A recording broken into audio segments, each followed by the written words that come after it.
hello बंधुসকল মই জাহাঙ্গীৰ আলম খান আপোনালোক সকলোকে মোৰ ইউটিউব চেনেল অসমীয়া টেকত স্বাগতম জনাইছো বন্ধুসকল আজি মই এটা বহুত ইন্টাৰেষ্টিং টপিক লৈ আহিছো আৰু হেতু হৈছে যে আপুনি আপোনাৰ পুৰণা মোবাইলৰ স্পীড কেনেকৈ নতুন মোবাইলৰ নিচিনা বৃদ্ধি কৰিব পাৰে তাৰ মানে সাধাৰণতে আমাৰ কি হয় যে যেতিয়া আমি এটা মোবাইল কিনো আৰু হেতু 8 10 বা 1 বছৰলৈকে ইউজ কৰো তাৰ পিছত হেতু স্পীডটো লাহে লাহে কমি যায় আৰু এনেকুৱা কিছুমান মোবাইল আছে যিবিলাক আপুনি চলাব নোৱাৰা অৱস্থা হৈ যায় সো মই আজি আপোনালোক কেইটামান এনেকুৱা পদ্ধতি ক'বলৈ ওলাইছো যিখিনিৰ দ্বাৰা আপুনি আপোনাৰ পুৰণা মোবাইলটো নতুন মোবাইলৰ নিচিনা স্পীড কৰিব পাৰে সো আপোনালোকে ভিডিওটো শেষলৈ চাওক নিশ্চয় এটোৱে আপোনাক সহায় কৰিব সো মই মেইন ভিডিওটো আৰম্ভ কৰিছো বাট তাৰ আগতে এটা সৰু ৰিকুৱেষ্ট অনুগ্ৰহ কৰি মোৰ চেনেলটো সাবস্ক্ৰাইব কৰিবলৈ নাপাহৰিব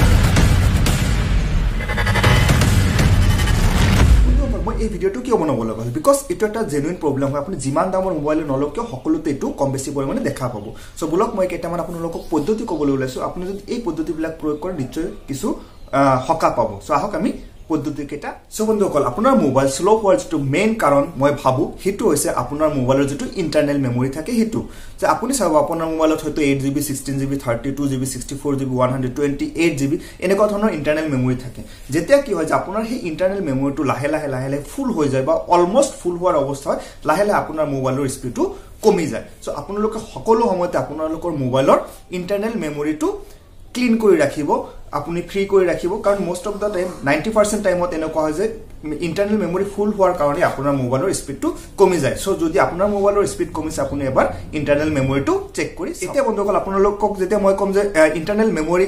ফ্ৰী কৰি দিয়ক তেতিয়া আপোনাৰ মনত কোৱেশ্চন আহিব পাৰে কেনেকৈ কৰিম ইমান এপছ আছে ইমান বস্তু আছে আমি কেনেকৈ কৰিব পাৰো সো মই আপোনালোকক কেৱল এখিনি কম বন্ধুসকল যে আমি যিবিলাক ডেইলি ইউজ কৰো আপুনি চাব আপোনাৰ মোবাইলত যিমান এপ্লিকেশন বা এপছ আছে হিবিলাকৰ পৰা হাৰ্ডলি 15 to 20 এনেকুৱা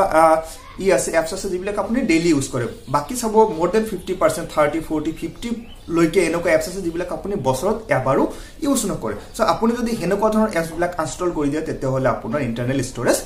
খালি হ'ব বা আপোনাৰ ইন্টাৰনেল ষ্টৰেজ স্পেস উলাই যাব সো আপোনালোকে হেনেকুৱা ধৰণৰ এপছ বিলাক এতিয়া কথা হল বন্ধুসকল যে আপুনি হেনেকুৱা ধৰণৰ এপ্লিকেশন বিলাক ইনষ্টল কৰি দিলে তথাপি আপোনাৰ স্পেস উলোৱা নাই আপুনি তেতিয়া কি কৰিব যে তেতিয়া আপুনি এটা কাম কৰিব পাৰে যদি আপোনাৰ ইন্টাৰনেল ষ্টৰেজটো কম হয় যেনেকুৱা ধৰণৰ 16 বা 32GB এনেকুৱা ধৰণৰ হয় তেতিয়া হলে আপুনি কি কৰিব পাৰে আপোনাৰ মোবাইলত যিবিলাক এপ্লিকেশন আছে স্পেশালি যেনেকুৱা ধৰক ফেসবুক হোৱাটসএপ টুইটাৰ ইউটিউব এনেকুৱা ধৰণৰ এপ্লিকেশন বিলাকৰ লাইট ভাৰ্জন ইউজ কৰক যদি আপুনি এনেকুৱা ধৰণৰ এপ্লিকেশন লাইট ভাৰ্জন ইউজ কৰে তেতিয়া বহুত কম স্পেস ইউজ হয় সো আপুনি হেতু এবাৰ কৰি ট্ৰাই কৰি নেক্সট যেটো বন্ধুসকল ইন্টাৰনেল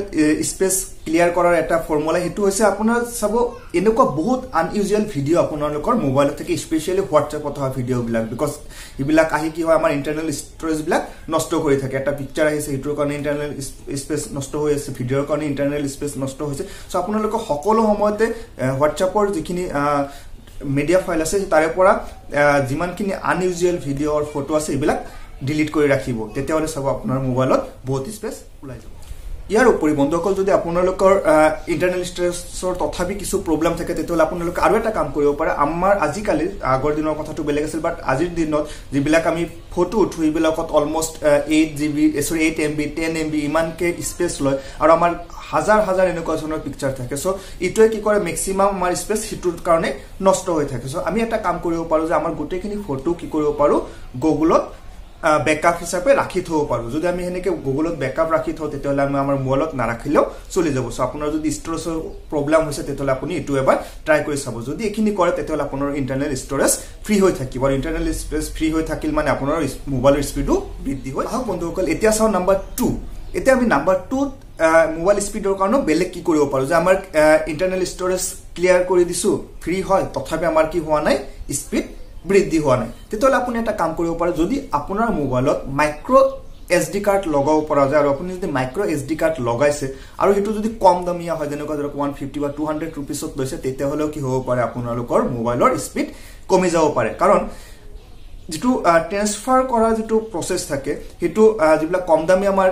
SD কাৰ্ড হয় হিবিলাকত কি হয় যে স্লো হয় যাৰ কাৰণে কি মোবাইলটো স্লো হৈ যাব লগা হয় সো আপোনালোকে যেতিয়াই এনেকুৱা ধৰণৰ SD কাৰ্ড কিনিব মিনিমাম ক্লাস 10 ৰ এটা কিনিব খুব বেছি প্ৰাইস নপৰে যেটো প্ৰাইসত কিনিছে তাতকে হয়তো 100 रुपीस বেছি লব বাট এটো আপোনাৰ মোবাইলৰ স্পীড বৃদ্ধি কৰিব সো আপুনি হেতু যদি এনেকুৱা আছে আপোনাৰ তেতিয়ালে হেতু কৰি চাব পাৰে আপোনাৰ মোবাইলৰ স্পীড বাঢ়ি যাব বন্ধুসকল ইয়াৰ উপৰি আপুনি আৰু এটা কাম কৰি চাব পাৰে যদি আপোনাৰ মোবাইলৰ স্পীডটো ডাউন হৈ আছে তেতিয়াহ'লে চাব আপোনাৰ যেটো হোম স্ক্ৰীন আছে হোম স্ক্ৰীনত বহুত কিবা কিবি থাকে এপ্লিকেশন থাকে বা কিবা কিবি থাকে সো আপুনি কি কৰক হেইখিনি বস্তু তাৰ পৰা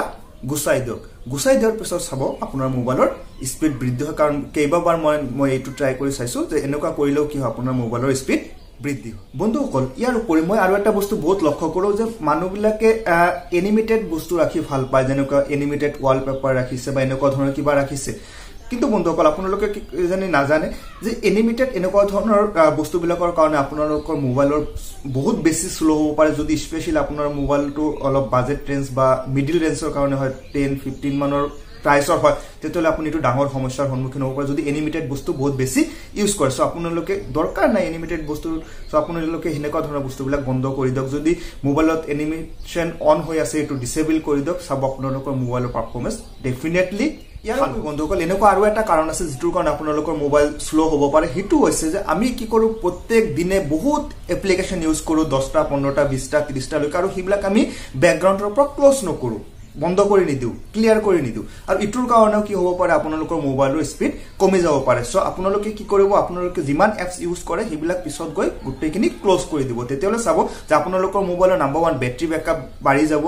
স্পেস বাঢ়ি যাব আৰু লগত আপোনালোকৰ মোবাইলৰ পাৰফৰম্যান্সও ইনক্ৰিজ হ'ব সো ইটো এবাৰ কৰি চাব পাৰে যিবিলাকে নবন্ধুসকল যেটো মই নেক্সট কবলৈ গৈছো তো বহুত ইম্পৰ্টেন্ট হয় আৰু মই ভাবো এটো সকলো এটো ভুল কৰে হিটো হৈছে যে আমি ক্লিনাৰ এপছ ইউজ কৰো সকলো মোবাইলত আমি কম বেছি পৰিমাণে কিছুমান ক্লিনাৰ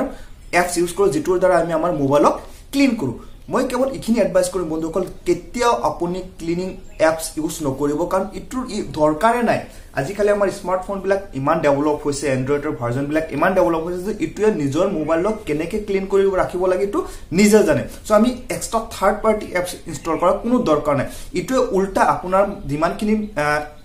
ক্লিন কৰে মেমৰি তাতকে বেছি নষ্ট কৰি থাকে কাৰণ ইয়াতে এডওয়্যাৰ থাকে আৰু ইটো বহুত এড শো কৰি থাকে যেটোৰ কাৰণে আপোনাৰ মোবাইল বহুত বেছি স্লো হৈ যায় সো মই আপোনালোকক এডভাইস কৰিম যদি আপোনালোকৰ মোবাইলত ক্লিনিং এপ আছে এটো লগে লগে ইনষ্টল কৰি দিয়ক সব আপোনাৰ মোবাইলৰ পাৰফৰম্যান্স ডেফিনেটলি ভাল হ'ব বন্ধুসকল আপোনালোকে লঞ্চাৰ ইউজ কৰে নেকি বহুতে লঞ্চাৰ ইউজ কৰে বিকজ লঞ্চাৰ ইউজ কৰাৰ পিছত মোবাইলটো বহুত ভাল লাগে ইউজ কৰি কিন্তু বন্ধুসকল এটা বস্তু জানিব যে লঞ্চাৰ যেতিয়া থাৰ্ড পাৰ্টি লঞ্চাৰ ইউজ কৰো তেতিয়া আপোনাৰ মোবাইল বহুত বেছি স্লো হৈ যায় সো আপোনালোকে যদি এনেকুৱা লঞ্চাৰ ইউজ কৰিছে আপুনি কাইন্ডলি ইটো বন্ধ কৰি দিয়ক বিকজ মোবাইলৰ যেটো সিস্টেম আছে হেতু বেটাৰ হয় আপুনি থাৰ্ড পাৰ্টি লঞ্চাৰ বিলাক ইউজ নকৰিব দুইটা আছে যিবিলাক ইউজ কৰিব পাৰে বাট মোস্ট অফ দা আপুনি কি কৰিব নোৱাৰে ইউজ কৰিব নোৱাৰে সো আপুনি লঞ্চাৰ ইউজ কৰা মই ভাবো কোনো ধৰণৰ দৰকাৰ নাই হেতু নকৰিলে আপোনাৰ মোবাইলৰ স্পীড বহুতখিনি বৃদ্ধি পাব সো এটো এবাৰ কৰি চাব পাৰে যদি কৰিছে লঞ্চাৰ ইউজ নেক্সট ওয়ান মই যেটো কবলৈ গৈ আছো ইটো বহুত ইম্পৰ্টেন্ট হয় হেতু হৈছে মোবাইলৰ টাইমলি আমি আপডেট কৰি থাকিব লাগে আপুনি চাব মোবাইলৰ প্ৰত্যেক বছৰে চাব কেইবাবাৰ মান আপডেট আহে আৰু আমি হিবিলাকক ইগনোৰ কৰিব নালাগে হিবিলাকক আপডেট কৰি ৰাখিব লাগে বিকজ ইবিলাক আপডেট কৰাৰ পিছত আপোনাৰ মোবাইলৰ যিবিলাক বাক্স থাকে ইবিলাক কি হয় যে নাইকিয়া হৈ যায় আৰু আপোনাৰ মোবাইলটো স্মুথ হয় কিন্তু এটো কথা হয় যে আপোনাৰ কেতিয়াবা আপডেট দিয়াৰ পিছত মোবাইল কিছুমান স্লো হৈ যায় বিকজ কেতিয়াবা এনেকুৱা হ'ব পাৰে যে আপুনি যেটো মোবাইল ইউজ কৰিছে বহুত পুৰণা হয় আৰু এটো আপোনাৰ ধৰক ফৰ এক্সাম্পল এন্ড্ৰইড 9 ৰ কাৰণে বনোৱা হৈছিল কিন্তু এতিয়া এন্ড্ৰইড 10 ৰ আপডেট আহি আছে এতিয়া এন্ড্ৰইড 10 ৰ যেতিয়া আপডেট দি দিব তেতিয়া কি হ'ব পাৰে যে আপোনাৰ মোবাইলৰ সিস্টেমে ভালকে কাম নকৰিব পাৰে তেতিয়া স্লো হৈ যাব পাৰে সেই কাৰণে মই কম যিবিলাক সৰুগুৰা আপডেট আহে সিকিউৰিটি মেটাৰ আপডেট যিবিলাক আহে এইবিলাক আপোনালোকে কৰি ৰাখিব তেতিয়ালে সব আপোনালোকৰ মোবাইলৰ পাৰফৰম্যান্সও বহুত বেছি ভাল এতিয়া হক বন্ধুসকল মই লাষ্ট যেটো পইণ্ট হিটো আলোচনা কৰো যে এই গুটেইখিনি কৰিলে কিন্তু কোনো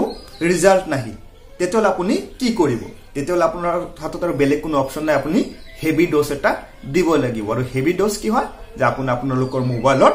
ৰিসেট কৰি দিব লাগিব তাৰ মানে আপুনি হাৰ্ড ৰিসেট কমপ্লিট ৰিসেট কৰি দিব লাগিব আপোনাৰ মোবাইলটো যদি আপুনি কমপ্লিট ৰিসেট কৰি দিয়ে তেতিয়ালে সাব ডেফিনেটলি টু 100% ওয়াৰ্ক কৰিব যে আপোনালোকৰ মোবাইলৰ পাৰফৰম্যান্স ডেফিনেটলি ভাল হ'ব কিন্তু এটা কথা মনত ৰাখিব যে যেতিয়া আপুনি ৰিসেট কৰিব তেতিয়া তাৰ আগতে আপোনাৰ যিখিনি ইম্পৰ্টেন্ট ডকুমেন্টস বা ডাটা আছে এইখিনি ব্যাকআপ কিন্তু ৰাখি লব তাৰ পিছতহে ৰিসেট কৰিব তাৰ পিছত সাব আপোনালোকৰ মোবাইলৰ পাৰফৰম্যান্স ডেফিনেটলি ভাল হ'ব আৰু ৰিসেট কৰাটো কোনো বেয়া কথা নহয় মইতো ভাবো যে আপোনালোকৰ মোবাইল মিনিমাম বছৰত এবাৰ দুবাৰকে ৰিসেট কৰি থাকিব লাগে বিকজ ইটো এটা মোবাইল এটা মেচিন হয়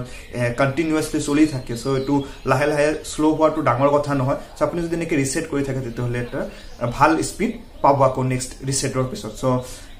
ইটো কৰি আপুনি চাব পাৰে সো বন্ধুসকল আজি ভিডিও দেখিনে আশা কৰো ভিডিওটো ভাল লাগিছে যদি ভাল লাগিছে লাইক কৰিব কমেন্ট কৰিব শেয়াৰ কৰিবলৈ নাপাহৰিব আৰু চেনেলটো সাবস্ক্ৰাইব কৰিবলৈ নাপাহৰিব সো আকৌ নেক্সট এটা ভিডিওত লগ পাম তেতিয়ালৈকে ধন্যবাদ